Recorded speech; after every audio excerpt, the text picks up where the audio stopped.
Praise lord. మన ప్రభువైన యేసుక్రీస్తు నామములో మీకు అందరికీ వందనాలు, శుభాలు. ఈ దినానికై ఏర్పాటు చేయబడినటువంటి వాగ్దానము హబక్కు గ్రంథము 2వ అధ్యాయము 4వ వచనం. నీతిమంతుడు విశ్వాసము మూలముగా బ్రతుకును.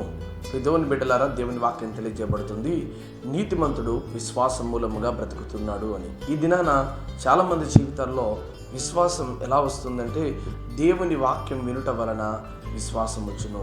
దేవుని వాక్యం చాలామంది వింటున్నారు, కానీ వింటున్న తర్వాత చాలామంది వారి చెవులకు మాత్రమే వింటున్నారు, కానీ ఆ విన్నది తమ హృదయంలో భద్రంగా దాచుకోలేకపోతున్నారు.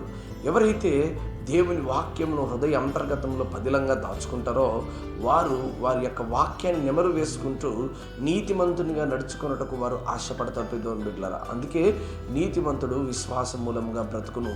తన దినములలో ఎన్ని ఇరుకులు ఇబ్బందులు వచ్చినను, అనేక మంది అతన్ని నిందించినను, వారు దేవుని వాక్యాన్ని చేతపట్టుకున్న వారు గనుక, దేవుని వాక్యం మీద విశ్వాసం ఉంచిన వారు గనుక వారు నీతిగానే బ్రతుకుతారు తప్ప ఇతరులకు అపకారం చేయవారిగా ఉండరు. కనుక ఈ దిన దేవుని వాగ్దానం ఏమిటంటే, నీవు నీతిమంతుడిగా బ్రతకాలని, విశ్వాసిగా బ్రతకాలని, నీవు అవిశ్వాసివి కాక విశ్వాసిగా ఉండాలని దేవుని వాక్యం తెలియజేయబడుతుంది కదా. ఈ దినాన ఎంతోమంది దేవుని వాక్యాన్ని వింటున్నారు, ప్రత్యక్షంగా మందిరంలోను, పరోక్షంగా ఇదిగో సెల్ ఫోన్లోను, యూట్యూబ్లోను అనేకమైనటువంటి మాధ్యమాల ద్వారా దేవుని వాక్యాన్ని వింటున్నారు. కానీ విన్నవారు ఎంతమంది తన వాక్యాన్ని హృదయంలో భద్రంగా దాచుకున్నారు? ఇదిగో చాలామంది జీవితాల్లో మార్తాలాగా, మరియలాగా కనబడతా ఉన్నారు. మార్తా ఇదిగో విస్తారమైన పనిని పెట్టుకొని ఉన్నది, కానీ మరియా శ్రేష్టమైనటువంటి దేవుని వాక్యాన్ని వినడానికి ఆయన పాదముల యొద్ద ఉంది. ఆమె విన్నది కాబట్టే ఈరోజు ఆమె జీవితం మార్చబడింది.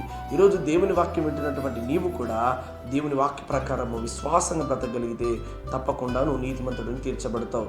అలాంటి కృప దేవుడి దినానికి దయచేయునుగాక. ఆమేన్.